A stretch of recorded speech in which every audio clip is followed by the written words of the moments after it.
Well, welcome everybody on this toasty Saturday afternoon. I'm glad we have an excuse to be inside under the air conditioning. Hopefully everybody's is working. Excuse me. I want to welcome you on behalf of the Route 1 corridor villages. That is Hyattsville Aging in Place, University Park Helping Hands, College Park Neighbors Helping Neighbors, and College Park Explorations on Aging. We've been doing these monthly conversations for 2 years, maybe more. We started during the pandemic, and we have a variety of topics, as you see, excuse me, when you register. So today, I'm sure we all are delighted to welcome Erin Byrne on living and aging well with technology. That is the crucial word as far as I'm concerned. Erin is an enthusiastic educator and training professional, particularly passionate about bolstering the technologic skills of senior citizens and everybody else, I'm sure, through innovative programs. Erin has worked with TechBoxy for many years, supporting the technology needs of her clients and outside of the class, and outside of the classroom. In addition, Erin has worked with many senior living communities to educate seniors on the latest technology for accessibility and social connections. In her past, Erin worked in the activities department of several senior living communities, implementing educational programs for the residents. So, Erin, it's right up our alley. Welcome. Thank you for having me. Really appreciate it. So, as was stated, I teach innovative programs to seniors and really just grown-ups who need support and are lifelong learners. And one of my passions when it comes to teaching is technology, because it is something that most individuals need to know, yet where do you learn the most up-to-date versions of things? And a lot of that has to do with our talk today, which is living and aging well with technology. So these are things that you can learn to help you in this world where the technology doesn't stay the same. So you have to be able to adapt and grow alongside it. All right, so without further ado, this is living and aging well with technology. So what do I mean, and before we get started, what do I mean about living and aging well with technology? So this is an overview. That means that we're not going to touch every part of technology, but this is the skills that are really beneficial to those using technology well, especially as we age. These are the essentials we recommend to our clients. And of course, this is not intended as step-by-step instruction. Oftentimes when I do work with clients and other people who have technology, step-by-step can be quite problematic because, you might accidentally tap or click something which could change that step-by-step instruction to something different. So really it's about getting you thinking about that knowledge gaps and troubleshooting your way through these things. So we hope if we will spark your imagination and creativity on ways that you can use technology. All right, so I have a few different parts that we're going to touch on today. Keeping up with technology, the transportation, technology for hearing, vision, and cognition, often called the accessibility features that come with technology, really important as we age.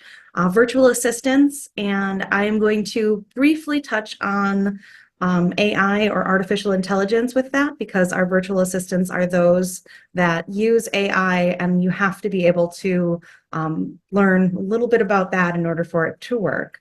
And then lastly, keeping connected, and I'll discuss social media for those of us who are not avid tweeters. And I like to use the word tweeters because Twitter no longer exists.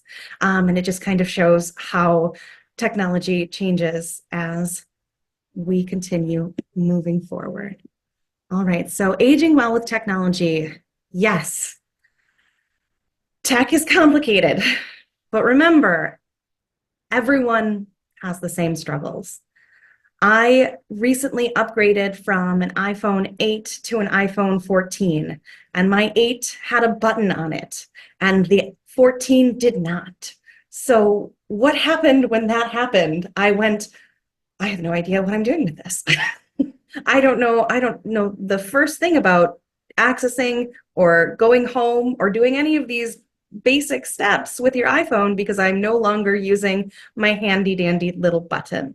So I, of course, had to troubleshoot. I had to go online. I had to figure out on the Apple website how to do the very basics again.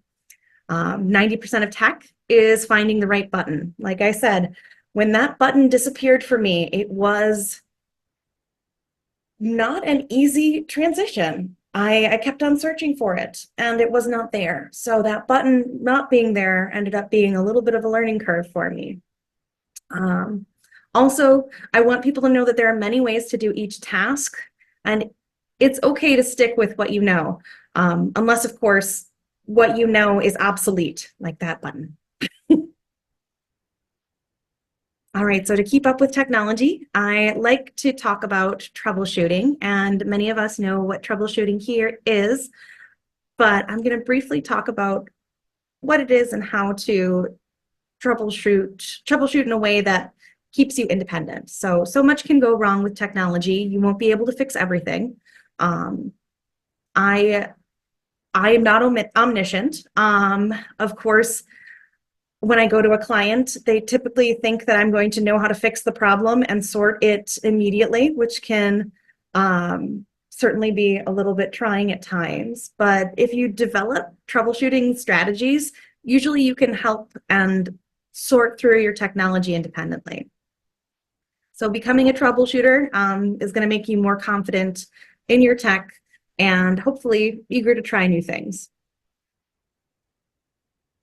Another thing to do with your troubleshooting skills, I tell my clients and individuals that I work with, it's very important to be methodical.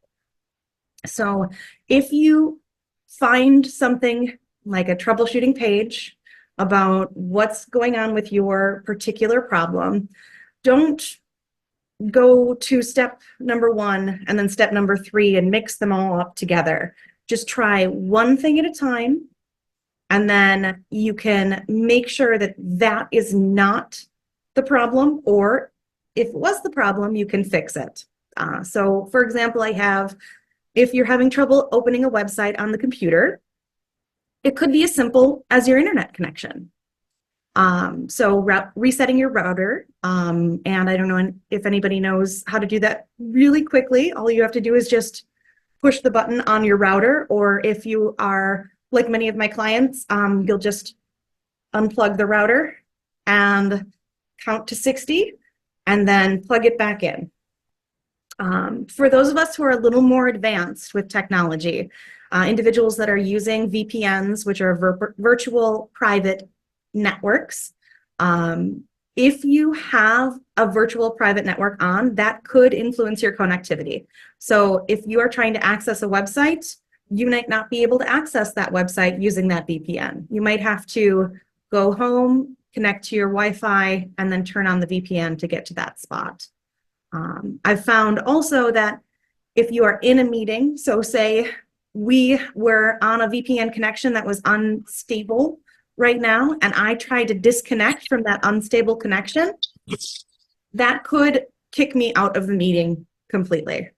So just knowing these very basic skills helps isolate that problem. These are the things that I always make a little joke here. If anybody saw the IT Crowd on Netflix, the answering machine that the IT folks have on there is, "Hi, this is IT. Have you tried turning it off and turning it on again?" And then the answering machine will beep, and the people that are at the IT or needing to hear or learn from this, they can usually have that message and sort through. But really, just these problems are resolved by unplugging it directly from the source and plugging it back in. Yes, not just shutting down. So if you try to shut down your computer, but it does not actually power down, it's still connected, it might still have the same problems. So completely shutting it down and turning it back on. Also, I like to tell people that computers and smartphones like to be turned off from time to time. It doesn't have to be completely on all the time. And for iPhone users out there, a really simple way to just turn off your phone is to go to settings and then to general. And then if you swipe up at the bottom of general folder, you can shut it down from there. Think simple first, like did a cord become unplugged or is the cord malfunctioning? When I do presentations like this in public, I bring a spare HDMI cord with me because if I have an HDMI cord that for some reason during transit got a little bunch or a kink in it, it might not work. So I'll have to use the new cord. Next are troubleshooting skills. It could be as simple as using the help features. All applications have the help features and they're improving all the time. And it's especially helpful for finding a specific feature you know are there somewhere and learning how to do more complicated tasks like adding a web link to a document or how to copy and paste. The web links to documents, a lot of people like to hide the link because sometimes it is just too long and too many letters. I typically like to show my links so that you can see the whole thing that's there, but just to make it more clear, concise, you can do that hiding of a web link. Also, this happens consistently with my clients is that it's just an accidental click that's causing problems. So an individual could accidentally click on an advertisement when they're browsing on the internet, or they could accidentally click on something in their email, and that could cause some problems to happen. Something a little simpler, if you're having trouble on Zoom, which we were having a little bit of trouble with our pictures earlier, sometimes you might have just clicked the wrong thing and it's opened up with a setting that was saved from a previous meeting. Or if you're having trouble with sound, you just might have double clicked and instead of unmuting your computer audio, you muted your computer audio. Also, I find this for individuals who have iPhones and are using the Mail app on the iPhone. Sometimes you just accidentally tap onto the unread only version. So it looks like you've lost your entire inbox, but really your inbox is there. You're just only seeing the unread messages. All right. Okay. So this is where I get into trouble. What happens when you need to troubleshoot? What is the first thing to do is I tell people to Google it. I have also told people to YouTube it because tutorials on YouTube could be quite helpful. But like I said, you could definitely get into trouble with this because it could send you down a very unproductive rabbit hole. For learning, it's great. You just really need to keep it simple. And I try to caution my clients to stay away from things like Reddit or stay away from chat rooms that could be very unhelpful or have outdated information. So you have to make sure that you're looking at the proper date for that information. So this is where it gets a little tricky. So say I was using my iPhone 8 and my iPhone 8 had the button feature. Now, I could not work from 2024 without the button feature. I would have to look for articles that are closer to 2012, 2013, 2014 that are actually going to have accurate information for that specific button problem. So you have to sort through what problem you're having and then that kind of time period that coincides with it. And that can be a little problematic. So trying to stay with the most up-to-date information, up-to-date technology is really important and key.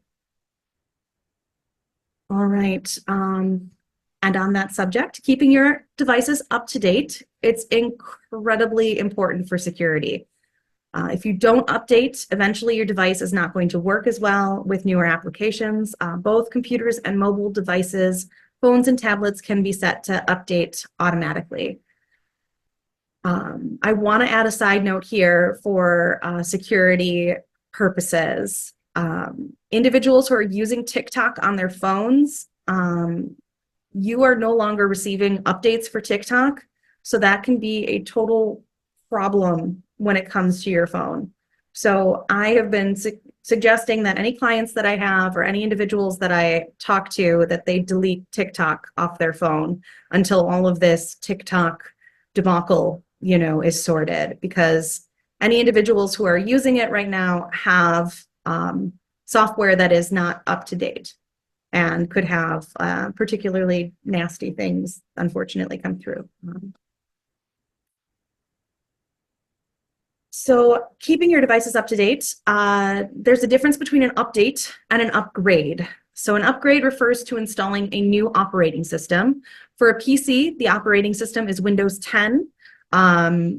So Windows 7 and 8 and now 11 are there, but you don't want to use 7 or 8. You want to be either on 10 or 11 currently. So I really, I've had a client who has been trying to run Windows 7, and I consistently tell him, you need to stop running that operating system. That's not the operating system for you. And he says to me, oh, but it's, it's what I'm comfortable with. It's what I know. And every time I go over there, I say, it's not a safe operating system. Like, you're in the DC area. There are a lot of problems that can come just by living in this area and having a bad operating system. So just stop using that one, upgrade, or it's time for a new PC or laptop. Updates are different. So an upgrade would be from one operating system to another. So let's say we're going from, 8 to 10. That is an upgrade. An update is generally an incremental change to an operating system. This is just like the bug fixes and the code fixes that are above my pay grade. I don't know how to write code. I don't pretend to. So these are lines of code that come to your operating system and fix it from there. Your device is going to continue to provide security updates, even though you may not be on the most recent operating system. That is true to a point. Like I said, my client who had Windows 7, not something that you really should be using right now. It's time for an upgrade from that, or even 8 at this point. So next, it's your Microsoft and Apple devices are going to continue to provide security updates, even though you may not be on the most recent operating system. And computers will not upgrade automatically. You have to actually go in and make that software upgrade yourself. But they can be set and should be for those updates. So let's look at some examples. So I mentioned the Windows 11 upgrade. Now, Windows 10 is still, in my opinion, very safe. It has Windows Defender. It, is an operating system that is receiving updates. But anything prior to 10, you just have to be a little bit more vigilant and cognizant that there could be things that are possibly, not what you want on your computer. But typically, if that happens, you'll know that something is funky with your computer. It's running really slowly, you're getting pop-ups consistently, programs will open up that you didn't ask to open up. And then I tell people that it's time to do a little health check for your computer. And then you would call somebody like me or, Best Buy, Geek Squad, or your family, tech person to come and try to get that off of your computer. Micro Center is also a good place for laptops if you just want to go in and drop it off. They usually can clear your laptop of bad bots or viruses as well. So on a Mac, the latest operating system is called Sonoma, but your Mac might be on Ventura or Monterey. All right, so transportation, we're moving past just the basics. And this is really important for aging well with technology. Individuals who are using rideshare apps like Uber and Lyft really just need to know some basic tips to keep them safe and to get where they need to go. So why is it important? So recovering from surgery, if you're recovering from surgery, you're not going to be able to drive yourself home from the hospital or from wherever you are, where you're having that procedure done. Also, something simple like if your car is in the shop, once you drop your car off, being able to take an Uber or a Lyft back home is really helpful. If your car breaks down, you can actually order an Uber even from the side of the Beltway. I don't suggest it. I would wait for your tow truck driver to get there because then I don't tell people to get out of their car on the highway or the interstate. It's not a safe place. And usually if you have AAA, you can call AAA and they can support you through that iffy situation. But it is possible. You could. Also something as, simple and just relaxed as if you had just a few glasses of wine that night. Like there's no reason to get behind the wheel of the car if you had wine or your beverage of choice. Like it's more important for you to get home safely. I tell this to my friends all the time. I tell this to my family members. Like if anybody comes over to my house and I see that they have been having too much fun, I'll usually just sneakily take their keys. And then I'll call them an Uber so they can get home and, get their car to them or they'll come back the next day. Of course, the last thing is that if we need to start thinking about the possibility that we may need to give up driving. Still being able to get from place to place, even if you're not supposed to be driving, you can use an Uber or Lyft or the public transportation that we'll talk about in a few slides from now. Funny story.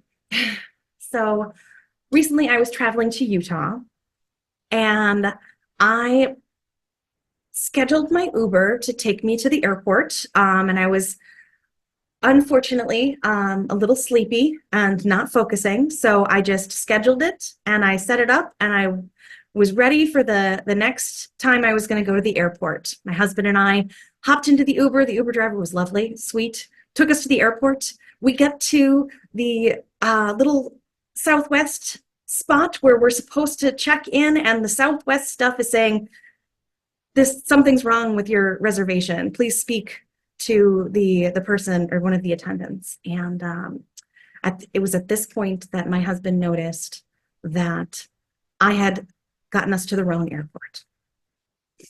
So in this case, first of all, there was a lot of squabbling and crankiness that ensued. And so I had to rapidly, quickly find Uber, find Lyft, run to the side, tell our, beautiful Tesla driver at this point, like, please don't break any laws, but we need to be there as fast as you possibly can get us there.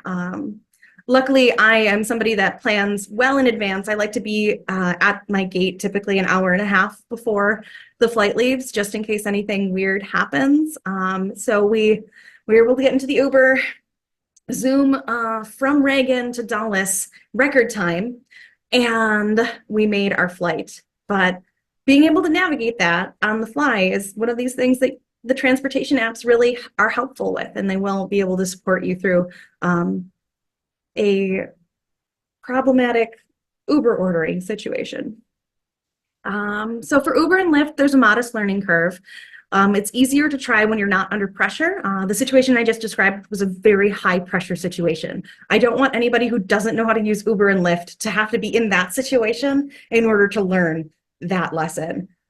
So it's important to try to work through it before you get into a high pressure situation. So I've actually helped clients before where I've gone over, we've taken an Uber together, and then we've learned, in a relaxed and calm place, how to Uber back. It's also nice to know, just in case you have an emergency, and unfortunately cabs are rather unreliable in the DMV, so knowing Uber and Lyft can be very helpful. All right, so whenever I discuss Uber and Lyft, I really like to mention the safety precautions. One thing I tell my clients is don't request an Uber when you're waiting outside of a building. If you are requesting an Uber, make sure you're inside of your home, or if you're at an office or an appointment, request it inside. Don't be standing on the corner waiting for an Uber there. It's not smart. It's not safe. It's just basic, information. Very, very normal to request it inside or schedule it so that you don't have to worry about it. Also checking your ride. So looking in the Uber app, you can find the make, model, and license plate number. And the question I tell clients to ask is, who are you here to pick up? Now, if it's actually your Uber driver, they're going to know your name and your information. You could also say to the Uber driver, what's your name? But I don't necessarily like this question because I've been, I've seen that like other individuals who've taken Uber and Lyft, they have asked for the Uber driver's name and they've given the name, but you don't know necessarily if that's actually the Uber driver's name or if they're driving for a friend or driving for somebody else. So it's more important that you ask for your name so they can say your name. Always wear your seatbelts, ride in the back seat, share your trip details. This is something important for safety where it's just very simple to do. Just taking a screenshot of your trip details and sending it to a family member, emergency contact so that they know who picked you up, what Uber picked you up, so they have all that information just in case something happens. And then following your intuition is really important, and being kind and respectful. Not only do you get to rate your Ubers, but they get to rate you. So if you are kind and respectful, you have a good rating, you'll be picked up by more kind, respectful individuals. But if you have, like everybody has their own personal intuition, and if you feel uncomfortable getting into the Uber, typically like something's happening, like that's making you uncomfortable. So I tell people in that situation, just cancel it from there. You might get a cancellation fee of $5, and that's okay. You cancel that ride and then get an Uber that you feel more comfortable with. There's no reason for people to be sitting for an extended period of time with somebody that they're not comfortable with. You have to be somebody that is trustworthy. And if you're, like I said, if your intuition is telling you this is not for me, then it's not for you. Cancel and start over. I've taught Uber and Lyft courses together where I've actually canceled multiple Ubers and Lyfts during the class so that they could see how simple it was to cancel that ride. Also giving feedback after your ride and reporting any incidents. Like I said, the users rate each other in this. So if you are in an Uber ride, like one of my former friends was in an Uber ride where the Uber driver was driving erratically, racing in the streets. He clipped somebody's mirror. She was in the back, terrified, with her boyfriend at the time. And she, of course, sent a text message saying, Mom, this is me. I'm in a bad Uber. She sent all the information to her mom. And then after the ride, she reported it. She reported that driver. She said she was in an accident. And then all of that feedback goes to the company. So that driver is no longer allowed on the road from that point forward until they sort through it with Uber. All right, so more transportation. I do an entire talk on transportation applications because there are so many and they're different, but they follow the same pattern. And they are extremely helpful while traveling. Like I said, sometimes things happen. You are sleepy and you schedule the wrong Uber to the wrong airport. But other things can happen while you're traveling as well. Like the flight could be delayed and you have a flight that then has a connection. So not only is that flight going to be delayed, but now you have to sort through how you're going to get to your connecting flight, or if you can even make your connecting flight. And if you can't, it's nice to be able to reschedule a flight or restructure it so that you can get to your destination. This is particularly true around the holidays. It can be incredibly difficult to travel. I would, in a in-person setting, I would have anyone raise their hands if they were traveling in 2020, 22, when all of Southwest went down and everybody's flights were rescheduled. And I was one of those individuals that all of the Southwest flights were rescheduled right after the holidays. So my husband and I had to rent a car and drive back from Wisconsin. So instead of being able to reschedule through an app, because everything was fully booked until over the weekend, we had to use not only the transportation app for Southwest, but we used the transportation app with I think we used Expedia in order to get a car and rent that car and drive back to the DC area. So why is the transportation important? Booking flights, checking in, viewing details. We've talked about those. Also, your loved ones can see if there are delays. So your family can know if you're safely getting home. Also rebooking your flights and finding or tracking your luggage. So this is a brief little peek at what one of those apps looks like. So booking a flight, it's very similar to booking online. And all the details can be found in the app. It varies between different apps. I'm going to try to annotate if I can. Little pen. So you can see you're going to choose where you're going from, where you're going to, and then you can select whatever flight you want. And I love it when I see nonstop flights. I'm not somebody who likes to transfer just because so much can happen in between. But it'll vary from app to app how these come together, but typically they're the same. Let me just clear all of our annotation. Oop, nope, I didn't clear it. Sorry about that, everybody. Okay. All right, now this is something that I added recently. And I'm going to go into Metro Access because we use Smart Trip in the area for Metro Access. You can download the Metro Access app onto your phone, and it will automatically allow you to upload and update your balance on your card, your bus pass, anything that you need in that app. And you can use your phone then. If you have, I think Apple Wallet will allow you to put your Metro card into your phone, and you can use your phone as your Metro card as well. And then we can talk a little bit more about that in the question section. I'm sure there's going to be a lot of questions about that. So I'll save that. I don't want to spend too much time on it, but it's a really helpful app. So Metro Access, something that individuals really enjoy and use. All right, so moving forward, we're going to go to technology for hearing, vision, and cognition, often known as the accessibility on your phone.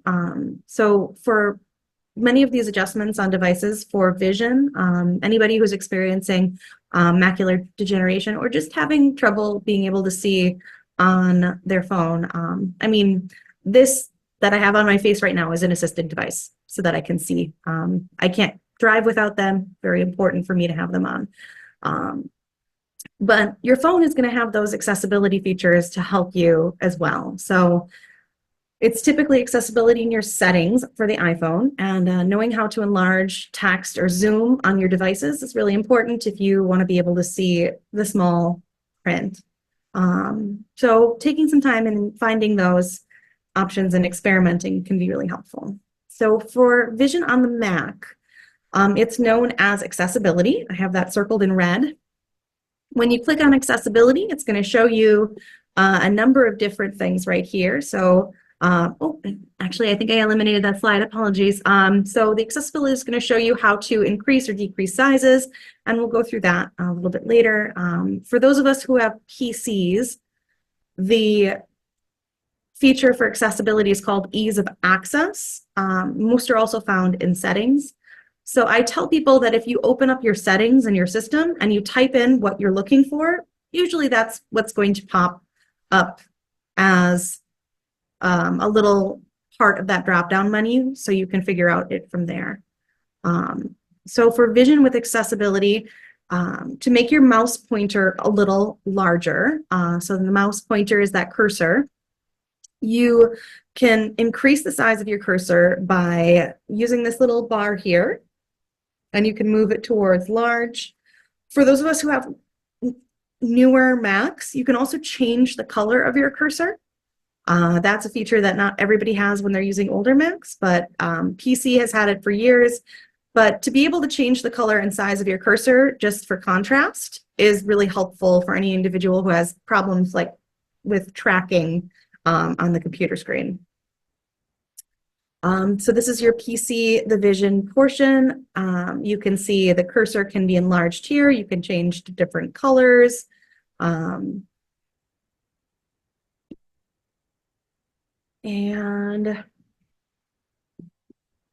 an additional portion right here for accessibility for your iPhone. Going to accessibility, you would tap on that part of your phone, and then these steps right here, where you have display text and size, your larger text, and then increasing that larger text size. And that's going to change the sizes for those apps that use the dynamic text. So apps like your mail, your text messages, your phone calls, those are going to increase. I caution here for those of us who are using an iPhone not to go all the way to the right, because it does cause the text to be so large that even short words can be broken up. And that's almost more impossible to read than having it just a little bit smaller. And then I also teach everybody that has a Mac on their keyboard, you can zoom text. So for those of us who want to zoom text to make a website a little bit bigger, to enlarge it, you just tap on the command key and then the plus key. So you press and hold command, and you press the little plus key in the upper right-hand corner next to delete. And every time you tap on that, it's going to increase that text size. So that's very helpful if you're browsing the internet and the article that you're reading or whatever you're reading is too small. Increasing that size by pressing on that plus is very important. But I want to tell people that once they increase the size, it's going to stay that size until you press the command key and then press the minus key to shrink that back down. Same thing is true for your PC, except instead of command, you're going to press control and the plus sign to increase, to zoom that text, or control and the minus sign to decrease and zoom out. For those of us who have our iPhones, I like to remind people that their iPhone has more features than you can almost be aware of at times. And one of those features is actually how the iPhone can read to you. So if you're having trouble reading on your iPhone, you can just follow these steps right here to have the iPhone read an email to you or text from a website. So if I just click on this right now, I'm just going to open this up and show you this quick little video about how to zoom your text. I'm hoping that it's going to jump right to the right spot. So as you can see, this is showing you an email in your inbox. And what you do is you are going to tap on that part of your email. You're going to select something where it has that blue selection in the background, and then American on English, and it should be able to highlight the whole thing to select it all, and then you can have it speak to you. Reminder, this week's lecture, March 11th, Larry Cord, National Security Policy in the Biden Administration, Friday, March 11th, 1:30 p.m. Lawrence J. Korb is a senior fellow at the Center for American Progress and an adjunct professor at Georgetown University. Earlier, he was a senior. So I can close out of that now. But you can see if you're having trouble reading something, it can read that message to you without using the voiceover feature on your phone. You don't actually have to have that installed. You can just have it select it all and read the portion you want. All right, for vision and cognition, this is for your iPhone. Oh man, I don't want to admit this, but I am getting older and I am having trouble reading the backs of those medicine bottles now. I don't need readers yet, but this is how I've been trying to get that really fine print to show what is there. And I've been using the magnifying glass on the iPhone to increase the size of that so I can read the right directions and, make sure that I'm taking the proper medication. The same thing is true for an Android, but you'll probably have to get a magnification app or take a picture and then just zoom in to that photo. But this is the magnifier already built in for an iPhone. So how would you add your magnifier to your iPhone? I tell people to befriend your control panel. And when you're in settings, you should just be able to add that magnifier to your control set panel, among other things. Another thing that I tell people to add is the QR code to your control center, because a lot of restaurants and hotels in different cities are now using QR codes for something as simple as room service or a menu. So where is that control panel? So if you go to settings, you go to control center, you are going to see what the apps already are there. So right here, it's stopwatch, Apple TV, music recognition, but you could add the magnifier to that as well. So for hearing, we're moving out of vision and into hearing. What is out there to help us with accessibility for hearing? Closed captions, traditional and automated, are really helpful when it comes to watching videos, or even in a Zoom call like this. We could enable this would be the automated version of closed captions, which can be a little bit tricky sometimes. They can unfortunately write the wrong closed captions, but the traditional closed captions are those that are carefully generated in the studio. That is where you get actors together and they go through and they find every single word and they match it up precisely to the image in front of you, and that's typically very time consuming and almost impossible. And then there's automated closed captioning, which is the newer and growing version. It's far from perfect, but available in more applications. You can see that in YouTube and in Zoom. They could be activated by your meeting host. Next, I talk about hearing aids. Newer hearing aids connect to smartphones. So your phone calls can be routed through that smartphone and directly into your hearing aid. This is incredibly important for anybody who is experiencing any kind of hearing loss. My family members and I, we love music. We love music concerts. And my father, unfortunately, really loved rock and roll concerts. That wasn't where his hearing damage came from, but you can actually get a mild form of hearing damage from it. His hearing damage came from factory work, where he actually had to work close to machines back in the, late 70s, where they didn't quite adhere to OSHA in the factory he was working. So he no longer can hear high pitch sound. So having a hearing aid be able to help you with that is really important. Also, Bluetooth headsets can be used with TVs to increase the volume for comfortable TV watching. For anybody who has Bluetooth headphones, you know that sometimes it just doesn't quite connect the sound. For anybody who's gone to a movie theater and tried their headphones, it sometimes connects a little bit better, but it's still a work in progress. All right, so we're going to move out of hearing aids and into cognition. For anybody who has short-term memory issues or just general moments where you forget things, keeping notes can be quite helpful.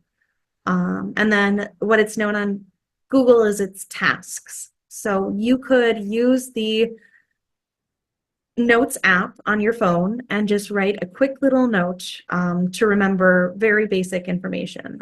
Anybody who's downsizing, moving out of their home and into an apartment or a smaller home knows that it's difficult to start a new life and uproot from one place to another. So being able to meet your neighbors and remember their names, I like to make notes like that if you're on a walk and you meet a neighborhood person, to be able to figure out where that person is and how to, better connect with them in the future. Also using your camera or photos to take pictures of important information. Your camera can be used as a scanner. So if you have a document that you need to scan, you can then put that into a PDF. I tell people that the Adobe PDF scanner is really good to have on your phone if you're trying to save documents and keep that there. Also, for individuals who are concerned about a loved one eloping or wandering, setting up a tracker like Find My iPhone can be really helpful. You can create like a family through the Find My app with the iPhone, and you can know where that person is. And there are some privacy concerns here. But as we all know, like the village is incredibly strong for aging in community. And this is one way to keep people aging in their communities instead of moving to an assisted living or memory care. If you have that Find My on the phone, if something happens, they'll be able to track that phone. Or even if they have a tile connected to a walker or some sort of assisted device, you'd be able to find that individual. And of course, the virtual assistants can be very helpful. So what are virtual assistants? So virtual assistants use your voice. They don't exclusively use your voice, but it's part and the primary way. They can help with many things like vision, hearing, cognition, as well as safety. And virtual assistants can control our lights, lock and unlock doors, transcribe our words, and even change the TV channel if you have a virtual assistant with your remote. Virtual assistants use AI or artificial intelligence to best interpret how to assist with these basic tasks. So what is AI or artificial intelligence?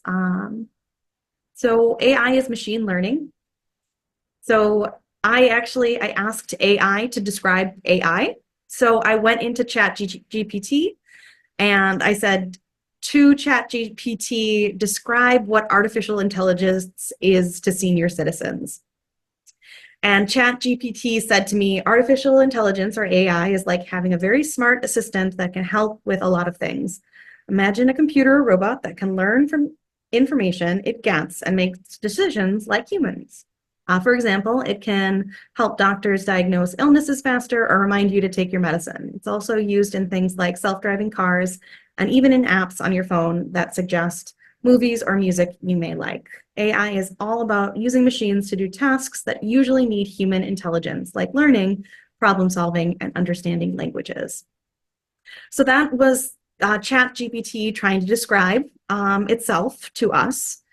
Now, there are people that are very hesitant to use AI. I know there are a lot of questions about AI. I know there's a lot of privacy and security problems with AI. But for individuals who don't think they're using AI right now, guess what? You already are. You are. You're using AI in your GPS. You're using AI in your virtual assistants. You're using AI with Siri. You're using AI on your Pandora or your Spotify. All of those applications and things have and are already using artificial intelligence. So it's kind of difficult to not use AI at this point. And really, because it hasn't become cognizant, we're okay for now. Sorry, that's a bad joke. It's a very bad joke. Apologies. But right now, the protections are in place. Individuals can be typically, okay using AI. Now, does that mean you should use AI for everything? Of course not. I don't want people to stop thinking. I don't want people to stop writing. I don't want people to stop doing creative processes. I'm not an avid AI user because I don't like the fact that it's doing the creative tasks that I thought that humans should be able to do. Art, music, all of these things that are very human. Now, having AI help you with it is a different thing, but having AI create on its own, I want to leave the creativity to the human beings. Also, people are worried about AI, taking their professions and things like that. My husband, as I mentioned, is worried about writing being something that AI now has the ability to do. So I would prefer that the human beings would be able to do those creative pursuits. Over time, it's going to, continue to progress. It's very fast moving, but I think that we could put in the proper stops to make sure that human beings are doing the creative parts. So our virtual assistants, the function is available on pretty much any of our devices. So Siri on our Apple devices, Google Assistant on Android and Pixel, Alexa on Echo. It can really simplify your tech for you. So I was actually just with the client. She is having a difficult time with her texting on her phone. So we just used her virtual assistant. We said the prompts, and she was able to send text messages again, which was very helpful for her.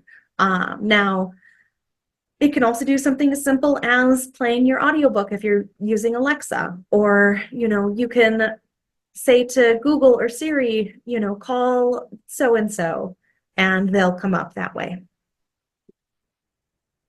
So here is our virtual assistant for our dictation. So this is going to take your voice and transcribe it to text. Is it always perfect? No. You still, most of the time, have to tell the artificial intelligence that you want a new paragraph, sometimes punctuation like comma, colon, semicolon. Some words can be mixed up or put together. So being able to edit is important, but to do that, you would just tap on the microphone to get started, and then you might need to enable dictation in your settings before you start, just because it typically has you, you can either turn it on or off with your apps. So here's what it looks like with a phone. Here's our dictation for the iPhone.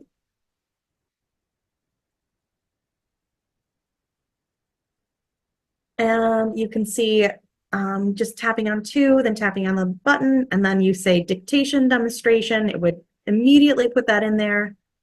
And then you would start talking. And as you're talking, this is a demonstration. And every time you're saying anything out loud, that dictation is going right into your email when you are dictating. Now, to stop it, you have to stop it yourself. You can't just say stop dictation, stop dictation. It's not advanced enough for that yet. It'll just start the dictation of stop dictation on the iPhone. So you'll have to actually tap on the keyboard to stop the dictation.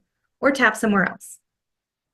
And you can see those little wiggly lines below, which is part of knowing the dictation is working. All right, so then our virtual assistant's dictation is also available on the computer, laptops, and tablets. It can be used in Word and other programs as well. And if you are having trouble, Google can help you find instructions for setup. I believe the command for PC, I believe it's function H, is going to enable dictation on your PC. I'd have to double check that though. I'm pretty sure it is. I can't recall. Sometimes these things just slip, but I'm pretty sure that's what it is. So if you want to dictate for your PC, but you probably have to enable. Also, virtual assistants for simple tech tasks, very helpful for all, but special advantages with those who have cognitive issues. Why? Because you don't need the step-by-step guide to send a text message. You don't need the step-by-step guide to make a note. You can just talk to your virtual assistant with the basic call and response pattern, and you should be able to accomplish these tasks instead of tapping on something, accidentally tapping on something. It can be a big problem when you're not following the steps with your phone. And I found that it simplifies it so you aren't frustrated trying to send an email or a text message because you have that call and response with Siri or the other virtual assistants. And if a mistake is made, and it does happen, just start over. Just start from scratch. Say, cancel message, cancel call. If you accidentally make a call, then just press the little red button to end the call so that you know that you can start over and try again. All right, so here we are for a virtual assistant sending a text message.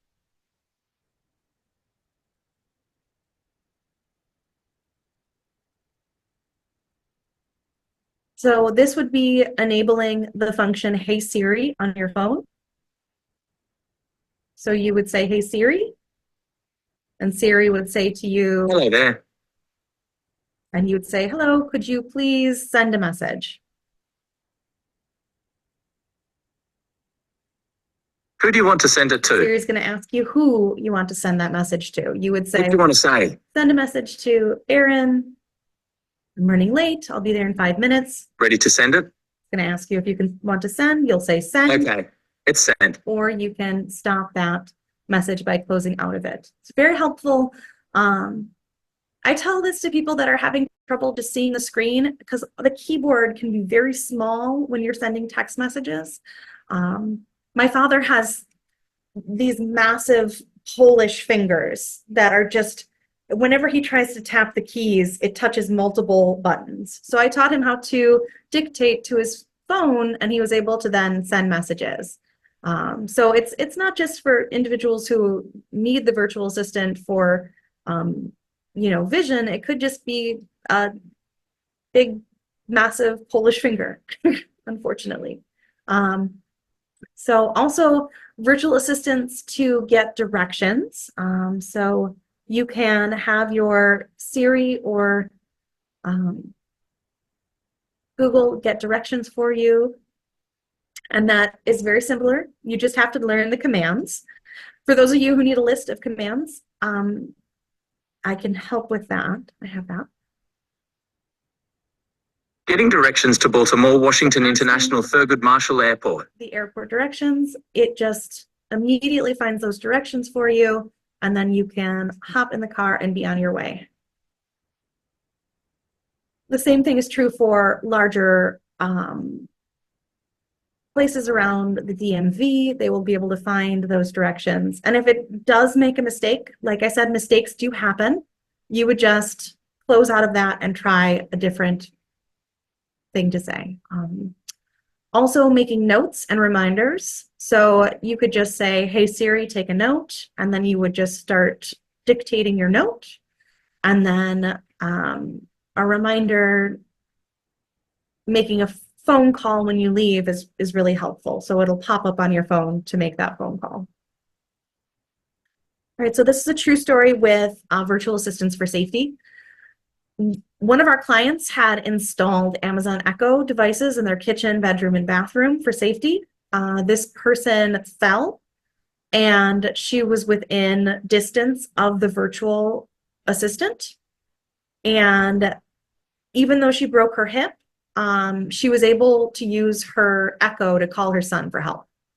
So enabling your virtual assistant to be like your lifeline is really important.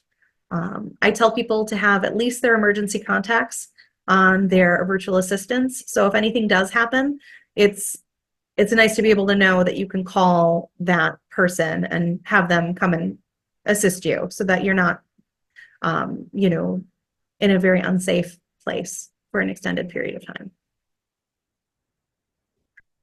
All right, so our virtual assistants for safety, you can have it make a quick phone call. I'm going to skip through this tutorial though so that we can get a little further. We're not as far as I thought I wanted us at this point. Now, your virtual assistants around the house, they can be built in. The newer houses are starting to put in virtual assistants. And they're built into many devices like home alarm systems, lighting, door locks, music systems, and much. Sorry, that's missing much more. So anybody who has an alarm system with their home, typically the virtual assistants can be linked to them to make that a safer situation. And they can be extremely helpful for those with limited mobility. Another thing that's just kind of fun is that you can listen to your audiobooks or you can play podcasts, and you can just do all of that using your virtual assistant instead of relying on your phone or computer. Virtual assistants for caregiving. Many of the things virtual assistants can do may be done remotely. So if you are an adult child caring for your parents, or if you're a sibling caring for your other siblings who may have more diverse needs, you can set up these virtual assistants for them, and it would be really helpful to, unlock a door, adjust a thermostat, or add a reminder for the family member. Some of these virtual assistants have a screen that comes with it. I like to tell people that it's really nice to have a virtual assistant that has a screen, because you can send family photos to that person directly through the virtual assistant. So somebody who might be experiencing some social isolation could then see, here are some of the images of the family, and, just send a little love that way. What's also really important, and this is for, not necessarily individuals that are aging in community, but individuals who may have a family member who has who's in an assisted living or a memory care, having drop-in calls, I think, can increase the safety and care level for individuals with a virtual assistant. And the reason I say that is because you can hold the assisted living or the memory care accountable, because if somebody has memory care and says, they're never checking on me, they never come and see me, nobody ever is here, you can be in a really uncomfortable position where, are they actually not checking on her or him, or are they there, but they're, that my loved one is just not remembering. I had mentioned that I worked in assisted living before, and memory care is my heart. But there are times where people, are exhausted, and the level of care can't be given to that individual the way that they need it, because they're understaffed, or their caregiver, that is the caregiver extraordinaire, has taken a vacation. So being able to drop in and talk to that loved one it's really important. And I think I'm all about accountability. I think that those profit centers, the assisted livings and memory care, they try their best, but their best falls short, because unfortunately these buildings are turning into more like nursing homes than they are an assisted living or a memory care. And they're not situated to be a nursing home. They're situated for assisted or almost like independent living. So until that changes, if I was to place my mom, my dad, my siblings into memory care or assisted living, the first thing I did would be to drop in an assisted device with a screen so I can make sure that my loved ones are being attended to. So that is just a little, probably too much information, but near and dear to my heart, like I said, so it's important to be noted.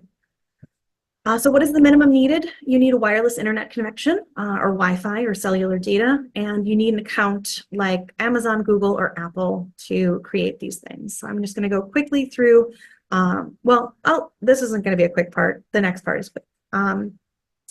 So the privacy considerations, they're always listening. So don't commit murder or plan a murder. No, I'm watching you all while they're on. So if you are going to plan a murder or commit murder, just unplug them. No, just kidding. That is not for you to do. Don't do that.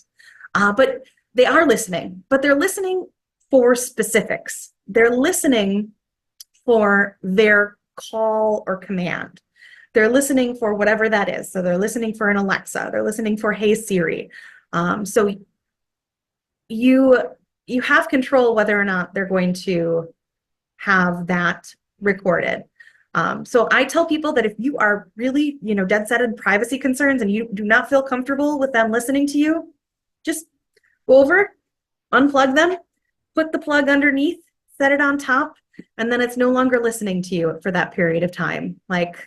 But I don't think that the privacy concern is really that bad, because none of us are trying to plan a murder. We're just using them to assist us with our daily life. We're just trying to, use them to listen to music, use them to listen to a podcasts or listen to an audiobook. I think that the benefits outweigh the downside, but it is a personal choice whether or not they outweigh the downside. But like I said, the first thing that I would do if I had to bring my family members, my loved ones to an assisted living would be to connect a personal device. And it would have to have a clear view of the door. So I could actually even track when people are coming in and out of the room and make sure that my loved ones are getting the care they need. So the privacy risk is that you may be a target for ads. So like I said, they are listening. So they hear buzzwords and they hear things like, oh, I really need a pair of shoes. And then you might have on your browsers for the next few days that some advertisements for shoes, but they're not recording it. They're just listening. So much less is likely to happen. You're probably not going to have a breach or a hack of your system. Most individuals don't have the, we're not,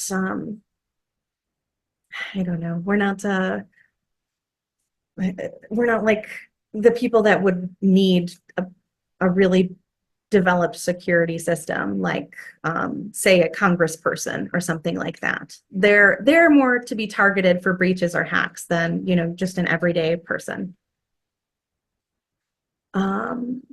So what are some smart speakers and displays? With Google, you have your Nest Mini, your Nest Hub, and your Nest Hub Max. You can see those prices. They vary now. It's increased a little bit since I last did this presentation. For Apple, it's the Home Pod. Once again, just a little bit of an increase there. And then virtual assistants, Echo without video. We've got the Dot and the Echo Studio. But if you want video, you can get the Echo Show. And then once again, the increases of prices there. And our virtual assistants, our Ring doorbell. I wanted to add this piece right here. When I moved into a house, I moved into a brand new neighborhood, and safe as it is, I still wanted to be able to have the Ring doorbell because I like to know who's at my door before I answer it. And with a Ring doorbell or a different virtual assistant that's similar, it gives you that little extra level of security where, if you don't want to answer the door to a solicitor or, recently, who was it that came to my door? It was a somebody in the neighborhood that was working on the windows of one of the neighbors. And I think they're trained to go from, if they're working on the windows of a neighbor, that they have to go and, go to the other neighbors that might have windows that need a replacement. And my husband and I had just moved into the house, about 4 years ago. So we still have not updated our windows. They're still the very small, the windows that were built with the house. And so this person came and rang the doorbell. And because I was expecting a friend to be coming over to pick up something, I answered the door, and then I saw this stranger at the door, and I was like, oh no, stranger danger. And luckily I have a little, I hold on to my phone when I go to the door, no matter what, just because I think it's a good way. If you answer the door and you don't know who's there, you can always be like, I'm going to call. Sorry, can't talk. So I was able to say, no, I'm going to call. I'm sorry, can't talk to you about the windows. But I always feel really almost guilted into answering those doors for them, because when I was in college, I was a consumer opinion research person. So I had a clipboard and I would walk around the mall and I would have to ask people if they wanted to do a paid survey. So ever since that, if somebody asks me something, I try to be kind and, answer the questions that they're looking for, because I had some really negative experiences there. So I tried to quickly move past. But with a Ring door, you should be able to see who's at your doorbell before you get there. Unless there's some sort of hiccup with the camera itself, you should be able to see who's at your door, and you should be able to respond to the person at your door. So they could say something like, I'm here to talk about this. You can say, oh, I'm sorry, I'm busy with work. You can leave the materials at the door, or you can leave a note, but I can't come to the door right now. I also like this feature because for somebody who travels, I like to go and visit my family in Wisconsin, or I'll go on vacation with my husband, or we'll go on a trip for a weekend. You know who's coming to and fro from your house. So if you accidentally order a package and it arrives late, you can tell the delivery person, hey, could you set that aside and out of view? I'm not going to be there until the afternoon to pick it up. Or if something is delivered to your door, you can call a neighbor and have them pick it up for you, so that it's not just sitting on the porch, because nobody likes to have a porch pirate. That is all about our Ring doorbell and all of our virtual assistants. So next, I'm just going to have us talk a little bit about keeping connected. For individuals that belong to a village, we all know how important it is to eliminate social isolation from our village members and our volunteers. So one way that I think that can be done is through the use of social media. Social media is, of course, a tool, and there are many pros and cons. No doubt privacy issues and worse, but social media can be used in a limited way to help you stay connected to your friends and your family. So for social media, this is your Facebook, your X, Instagram, all of these socials, LinkedIn, things like that have these different portions where you can like things, share things, look at images, look at articles.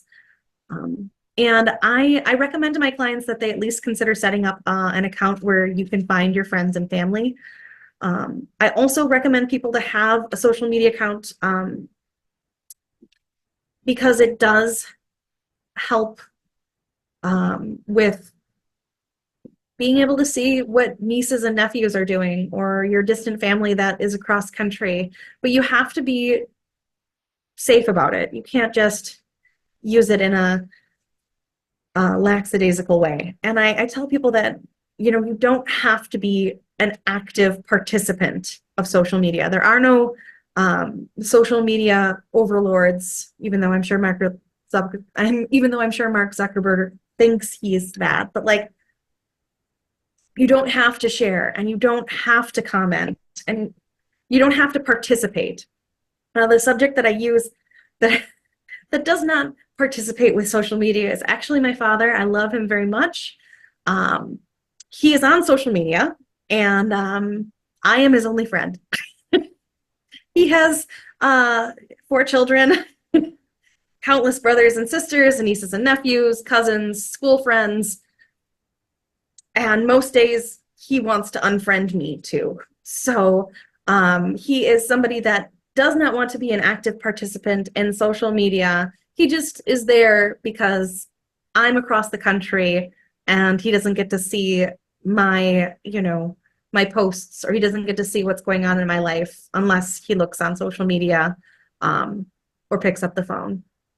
And often I've been having. Aaron, Yes. excuse me, I need to interrupt for a minute. Oh, We're please. almost out of time. Okay. And I just don't know if we have any burning questions while we still have you on board. So Sure. are you almost finished, or do you want to switch to Yeah, questions? this is the last slide, and it was just a Okay, cue of what you could be missing from social media if you're not on it. And I just showed things that, this is when I got a puppy a few years ago, and then my mother's closest friend, Susan Palmieri, her granddaughter. So my brother's, he's basically my brother. And it said, "Hi, Erin, if your mama was my daddy's other mother, does that make you my other auntie?" And of course it does. I'm an auntie to that teeny tiny little Capri. Because how could you not? Like, look at that face. So I'll scoot past that. And thank you. I really appreciate you having me here. Please let me know if you have any questions, and I will answer them to the best of my ability. Thank you very much. I think there are a couple of questions in the chat. Lisa, I'm not sure what your message is. You couldn't see what she was clicking on to get the text read. And your question is, do you have to go to YouTube? Was that on the drug, the medicine, or what? That was on being able to get the voice to text to work. That was on dictation. Oh. That was on dictation.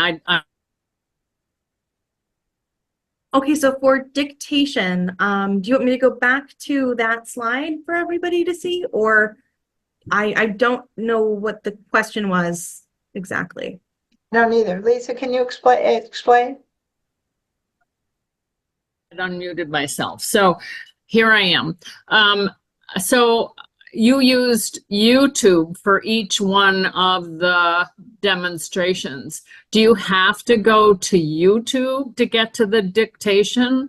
No, of course not. The YouTube was specifically videos that TechMoxie, we've created these user-friendly videos so that you could see the steps on how to do dictation. Okay, I think I didn't see the steps. I think they were too quick. So if you send the slides out, maybe maybe I can study that. Okay. Otherwise, you can go to our website or, our YouTube channel, and you should be able to see those tutorials. Slides will come with the recording. Would we do them separately too? Aaron, if you could maybe just send the slides to Carter. That is what I'll do. So people could spend time with a particular slide if they need to. Note of that. So Okay. I'm just going to I'll send these so that people can see the slides. Okay. We have a question as to, are there trackers on an Android? So trackers come in different tracker packages. So there are certain apps that track.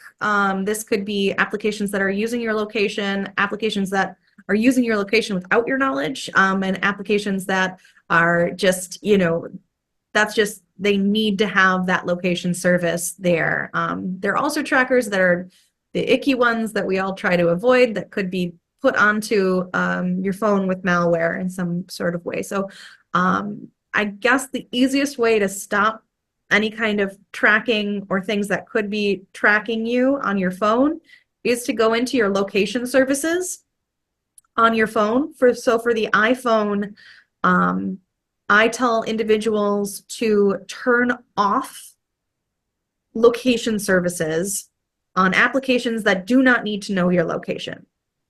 So this might be something as similar or as simple as like a photo. Your Photos app probably doesn't need to know your location unless you want your location tracked in that app. You can also turn it off so that it is not tracking you unless you are using the app. And this is something that you'll need to have on. So while using, so this would be an app like GPS, Uber or Lyft. You need the location services on while you are using it, but it is no longer on while it is not in use. So once you close that app, that tracking is off. Now, when it comes to the yucky stuff, that is something that updates and upgrades should be fixing. But if you're somebody who really feels like they need an extra layer of security when it comes to this, I would say trying to download some sort of malware system for your computer, malware system for your phone, and then just basic privacy security. Like I was going to send this out as a PDF to everybody as well. Oh, my screen is blurred. Hold on a second. I was going to show it to you.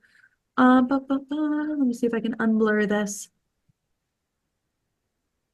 Sorry about that. I'm having a difficult time. I think it's because I'm sharing the screen. Let me stop the share. And Oops. are you okay? Yeah. Okay, good. So I brought the shared screen. I am going to so I'm having a hard time unblurring this, but this is the ABCs of staying safe online. We did this with Montgomery County, Maryland, the public libraries, Montgomery County Recreation, and Senior Planet Montgomery. And it's just simple steps on how to keep safe with your devices.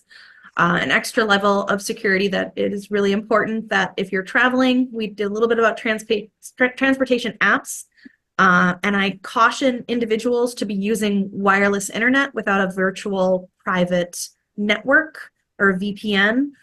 Or just something as simple as if you're in the airport, you turn off Bluetooth and you turn off Wi-Fi so that people around you can't, link up with your phone.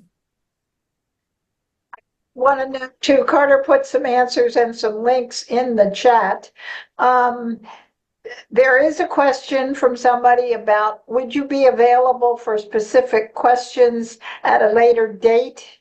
You were kind enough to put your email on your phone on your beginning slide. If we didn't abuse it, could someone contact you?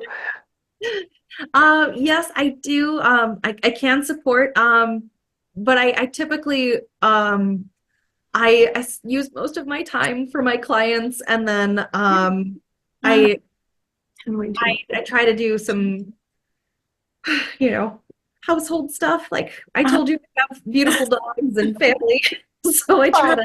Debbie has her hand up. She has I a was question. asking about paid consultation because you raised a bunch of things that I just need more help with than you have time, than any of us had time to do today. And are you available for like paid, like coming in and helping us with a few specific issues? And if so, how does that work and how do we contact you?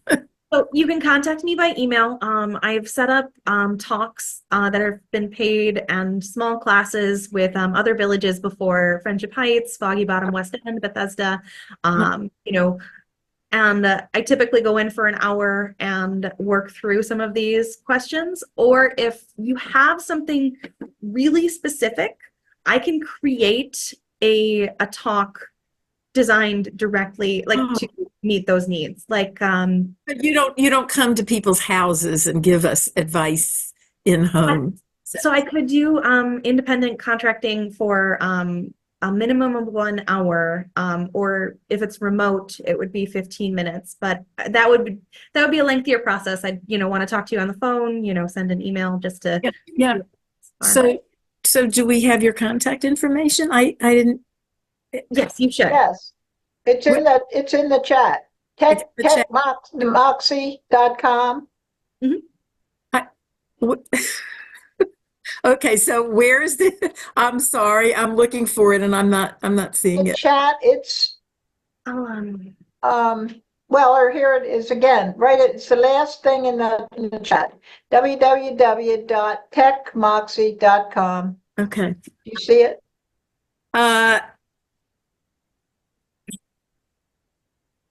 No, but I'll www.chatmoxie.com. Okay. ECA and then a hyphen Moxie, MOXIE.com. Okay. yep. Thank you. Okay, it's a little after 3:30. Thank everybody for attending. Enjoy the rest of your very toasty weekend. Erin, this was perfect. We really appreciate your time and your expertise. It was just what we needed, I think. Thank you very much.